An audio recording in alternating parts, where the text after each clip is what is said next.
Bismillahirrahmanirrahim. Assalamualaikum warahmatullahi wabarakatuh. Waalaikumsalam warahmatullahi wabarakatuh. Alhamdulillahi rabbil alamin wassalatu wassalamu ala asrafil anbiya wal mursalin sayyidina Muhammadin wa ala alihi wa sahbihi ajma'in, amma ba'du. Puji syukur kami panjatkan kepada kehadirat Rabbi atas tuan limpahan nikmat dan karunia-Nya. Tidak lupa pula selawat dengan salam kita hadiahkan kepada kunjungan paling baiknya ciptaan Allah, yakni Nabi Muhammad sallallahu alaihi wasallam. Makalah ini kami tulis sebagai salah satu hasil belajar kami siswa kelas 12 agama 1 Madrasah Aliyah Pondok Pesantren Darul Khairat, yang mana makalah ini berjudulkan atau yang berjudul Akhlak Terpuji. Dengan penulisan makalah ini semoga bisa memicu kepada pencapaian dan tujuan kami sebagai pelajar di Madrasah Aliyah Pondok Pesantren Darul Khairat. Adapun isi materi makalah ini bersumber dari beberapa Al-Quran, hadis dan ijma' para ulama. Dengan demikian akhirnya kami segala kekurangan yang melekat pada makalah ini, maka dari itu kritik dan saran dari pembaca semua dan para guru-guru agama merupakan suatu hal yang diharapkan semoga segala ikhtiar kami diridhai Allah Subhanahu wa taala. Mari kita mulai makalah ini dengan bacaan basmalah. Bismillahirrahmanirrahim. Melanjutkan poin yang pertama, yakni narasumber yang akan disampaikan oleh yang bernama Birul Walidan. Waktu dan tempat kami aturkan.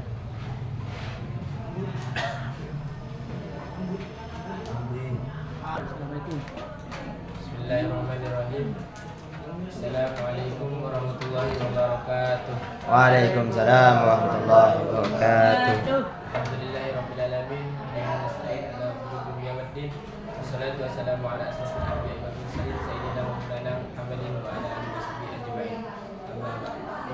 Berdirinya sesi di sini akan membawakan tema tentang toleransi dan atau tolong menolong. Pengertian toleransi. Kata toleransi berasal dari bahasa Latin tolerare, yang berarti berusaha untuk bertahan hidup, tinggal atau berinteraksi dengan sesuatu yang sebenarnya tidak disukai atau disenangi. Kata toleransi didefinisikan sebagai bersifat atau bersikap menghargai, membiarkan pendirian orang lain berada atau menjauh dengan pendirian sendiri. Kata toleransi kata lainnya juga tolong menolong. Tolong menolong dalam artian memberikan bantuan yang baik. Bagaimana Allah Subhanahu wa taala berfirman, "A'udzubillahi minasyaitonir rajim. Bismillahirrahmanirrahim. Wa ta'awanu 'alal birri wat taqwa wa la ta'awanu 'alal itsmi wal 'udwan." Tolong menolonglah kamu dalam kebaikan dan takwa, dan jangan menolong dalam perbuatan dosa. Dari ayat di atas kita bisa mengerti bahwasanya tolong menolong itu hanya kepada hal-hal yang baik saja, tidak kepada hal-hal yang buruk. Secara vertikal, manusia dalam kapasitasnya sebagai makhluk sosial, hendaknya tolong menolonglah dalam kehidupan bersama, karena tanpa bantuan orang lain kita tidak bisa bertahan hidup. Rasulullah Nabi Muhammad SAW telah membiarkan banyak contoh mengajarkan kepada kita pentingnya toleransi. Dalam sebuah riwayat disebutkan bahwa Nabi SAW memberi makan seorang yang miskin setiap hari dengan terus menghargai keinginan beberapa memaksakan agama Islam baginya. Ciri-ciri toleransi antara lain: A. Menyadari bahwa kehidupan ini selalu terdapat perbedaan. B. Tidak menganggap bahwa perbedaan adalah sumber masalah. Yang ketiga, menerima saran dan kritik dari orang lain. Yang keempat, menerima nasihat orang lain. Yang kelima, tidak sombong. Yang keenam, tidak etos atau mementingkan diri sendiri. Yang ketujuh, tidak memaksakan kehendak pribadi. Yang kedelapan, tidak meremehkan keberadaan orang lain. Mungkin hanya ini yang dapat saya sampaikan, kurang lebihnya mohon maaf. Wassalamualaikum warahmatullahi wabarakatuh. Waalaikumsalam warahmatullahi wabarakatuh. Oh. Terima kasih atas penyampaian dan pemaparan kepada saudara Liwudan. Melanjutkan acara poin yang ketiga, yaitu sesi pemaparan atau penjelasan yang akan disampaikan oleh narasumber kami yang kedua, yang bernama Ahmad Mosul. Waktu dan tempat kami persilakan. Assalamualaikum warahmatullahi wabarakatuh. Waalaikumsalam warahmatullahi wabarakatuh. Alhamdulillah rabbil alamin. Wassalatu wassalamu ala rabbil anbiya wal mursalin. Sayyidina wa maulana Muhammadin yadillah wa ala alihi wa sahbihi wasallam.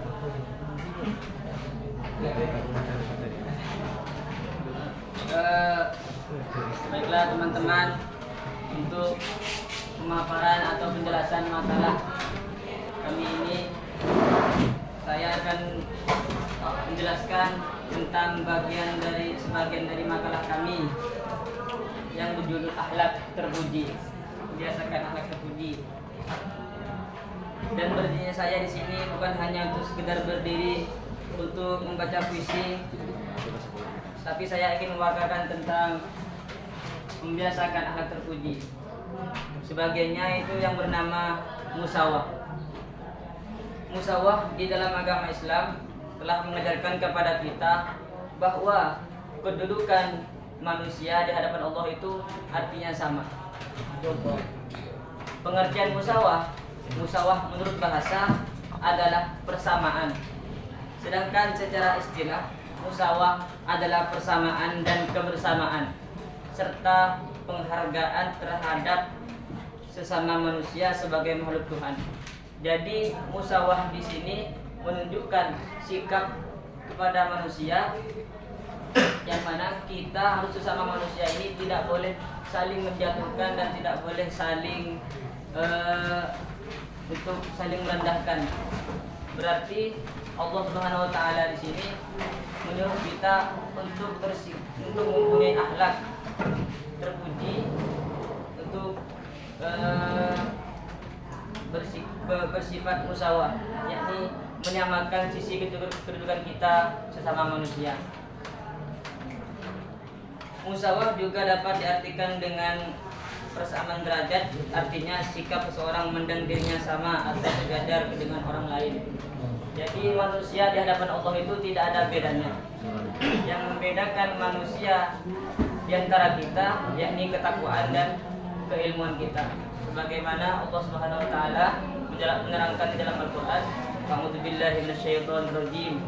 Bismillahirrahmanirrahim. Yarfa'illahu alladziina aamanu minkum walladziina utul ilma darajat."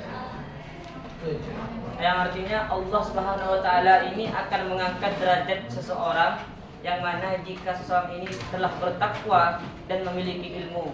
Seperti halnya kita pada saat ini yang menuntut ilmunya Allah Subhanahu wa taala. Jadi meskipun dari bagian dari anak presiden, anaknya siapa, tetapi Allah tidak memandang dari segi halnya tersebut, tapi Allah akan memandang kepada hambanya dari segi ketakwaannya kepada Allah dan segi keilmuannya terhadap agama. Dan terus bagaimana caranya membiasakan untuk berperilaku musawah dalam kehidupan sehari-hari. Pada dasarnya setiap manusia di hadapan Allah memiliki posisi atau status yang sama. Yang membedakan kita adalah ketakwaan, seperti hanya ayat yang tadi yang telah saya bacakan di atas. Allah Subhanahu wa taala menciptakan manusia supaya beribadah kepada Allah Subhanahu wa taala. Allah Subhanahu wa taala memandang manusia pada hatinya dan bukan pada ciri-ciri fisiknya. Jadi dalam kehidupan sehari-hari hendaklah kita bersikap apa adanya dan jangan membeda-bedakan antara satu dengan yang lainnya. Seperti hanya ada maqalah yang berkata, "Kalimin nas ala qadri uqulihim." Berbicara kepada manusia yakni berbicara dengan sekadar ukuran manusia tersebut. Jadi kalau berbicara kepada tukang tani, jangan berbicara dengan masalah imriti. Jadi kalau berbicara dengan masalah tukang bangunan, jangan berbicara masalah artian. Jadi kita harus menempatkan sesuatu pada tempatnya.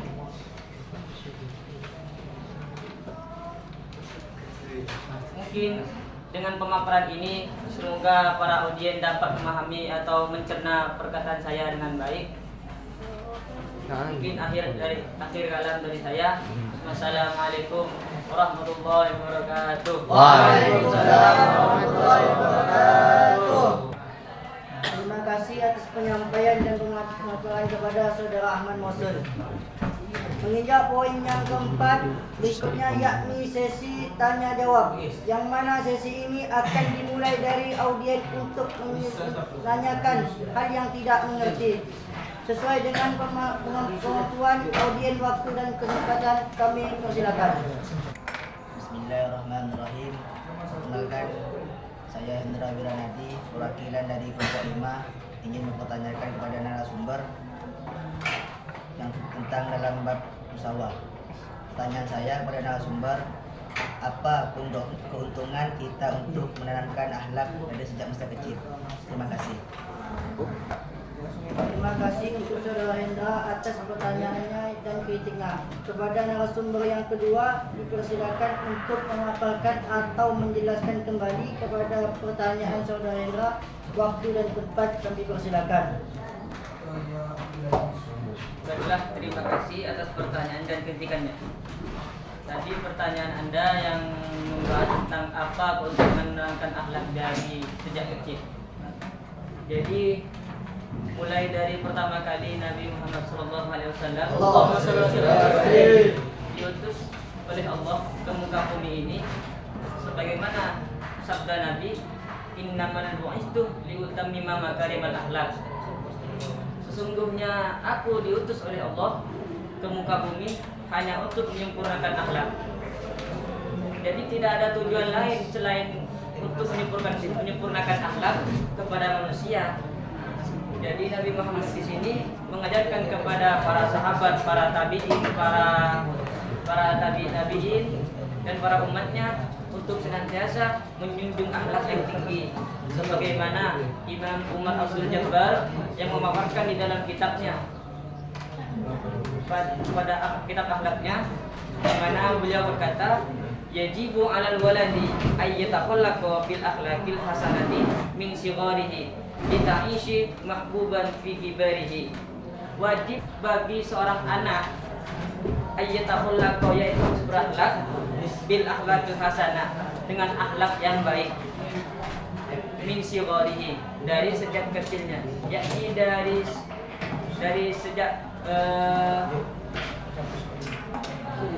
sejak terlahirnya bayi tersebut, maka seorang orang tua wajib untuk mengajarkan atau membimbing kepada anaknya tentang masalah akhlak yang baik. Agar kenapa dituntut anak dari sejak kecil untuk menanamkan akhlak yang baik? Bitaishi mahbuban fi kibarihi, agar terciptanya rasa cinta dari masyarakat kepada anak tersebut, fi kibarihi, di dalam masa tuanya anak.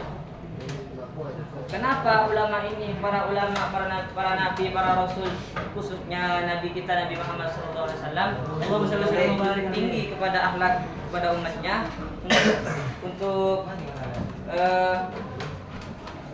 mengadakan akhlak, karena di dalam kitab Ta'limnya juga dikatakan, ta'allam fa innal ilma zainun li ahlihi wa fadlun wa inwanun li kulli mahamidi. Musannif di sini berkata, kita belajarlah kalian kepada ilmu khususnya ilmu akhlak, karena sungguhnya akhlak itu zainun li ahlihi, akan menjadi perhiasan bagi seseorang yang memiliki. Wa fadlun wa inwanun, dan akan menjadi keutamaan bagi dirinya di kulli mahamidi, pada setiap sesuatu yang memuji. Dan terus berkenaan jika seseorang ini menuntut ilmunya Allah Subhanahu wa taala, jika disertai dengan akhlak, maka ilmu apa saja akan gampang akan diperolehnya. Terus bedanya orang yang berilmu dengan orang yang tidak berilmu itu kata musannif di dalam kitab Ta'limnya juga dikatakan fa inna faqihan wahidan mutawarri'an asyaddu 'ala syaitan min alfi 'abidin. Sungguhnya orang yang ahli fikih, orang yang ngorok itu satu saja, orang yang ahli fikih dan orang yang ngorok itu asyaddu 'ala syaitan, itu lebih ditakuti oleh syaitan min alfi 'abidin, dari 1000 orang yang ahli ibadah tanpa didasari ilmu. Jadi apakah saudara Hendra ini masih ada kejanggalan atau rasa kurang puas di dalam pertanyaannya? Jika ada, silakan ditanyakan kembali dan dikritikkan kembali. Sekian, terima kasih. Assalamualaikum warahmatullahi wabarakatuh. Assalamualaikum warahmatullahi wabarakatuh. Terima kasih kepada saudara Ahmad Rasul yang telah menjelaskan pertanyaan dari saudara Hendra. Apakah saudara Hendra sudah merasa puas dengan jawaban tersebut? Apakah ada? Terima kasih banyak kepada saudara Rasul atas penjelasannya. Saya selaku Kelompok 5 sudah merasa puas dengan penjelasannya. Terima kasih. Untuk kepada audien yang lain, apakah ada saran dan kritiknya yang dapat disampaikan kepada narasumber kami? Kepada audien yang lain, waktu dan tempat kami persilakan. Assalamualaikum warahmatullahi wabarakatuh. Waalaikumsalam warahmatullahi wabarakatuh. Saya ada sedikit yang tidak paham. Saya akan bertanya kepada saudara Birul. Apa sajakah nilai positif yang dapat kita ambil dari sikap toleransi? Toleransi ini yang telah Anda sampaikan, tolong jelaskan. Terima kasih untuk saudara Ahmad Berisi atas pertanyaan dan kritiknya. Kepada narasumber yang ke-1, dipersilakan untuk memaparkan atau menjelaskan kembali kepada pertanyaan saudara Berisi. Waktu dan tempat kami persilakan. Bismillahirrahmanirrahim. Ada pertanyaan dari saudara Desi mengenai nilai-nilai positif. Sebenarnya nilai-nilai positif dalam toleransi itu adalah ada banyak. Salah di antaranya itu menguatkan ukhuwah atau persatuan dalam masyarakat. Rumah itu adalah persatuan dan kesatuan, seperti contoh jika ada gotong royong di suatu daerah, maka hendaklah ikut dalam tolong-menolong tersebut. Kedua, itu mewujudkan keharmonisan dalam kehidupan bermasyarakat. Seperti contohnya, jika ada seseorang saling bertemu, hendaklah menyapa atau menanyakan kabar dan lain sebagainya. Dan ketiga, yaitu menimbulkan sikap saling menghormati antar sesama. Contoh, yang besar harus menghormati yang kecil, tidak membuli dan sebagainya. Dan yang kecil menghormati yang tua, seperti tidak melawan jika diberi nasihat. Mungkin hanya ini yang dapat saya sampaikan. Jika ada yang tidak paham, bisa ditanyakan kembali. Sekian, terima kasih. Terima kasih kepada saudara Birul dan telah menjelaskan pertanyaan dari saudara Berisi. Apakah saudara Berisi sudah merasa puas dengan jawaban tersebut? Ya. Ya. Terima kasih atas saudara Birul. Dengan jawabannya saya sudah merasa puas dan paham. Terima kasih. Ya. Bagaimana para audien? Apakah ada pertanyaan yang lebih menarik mengenai bab yang telah diterangkan oleh narasumber kami? Atau cukup paham sampai di sini dengan jawaban yang singkat dan penuh makna? Apakah audien sudah merasa cukup? Sudah. Terima kasih.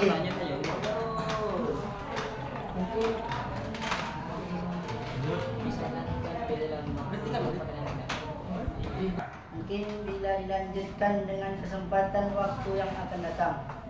Mohon maaf kurang dan lebihnya. Apabila ada kata-kata yang salah, itu adalah sifat manusia. Kami apabila ada kata-kata yang jelas dan benar, itu mungkin keridhaan Allah yang dipancarkan kepada kami dan memberi kelintasan kepada kami. Wassalamualaikum warahmatullahi wabarakatuh. Waalaikumsalam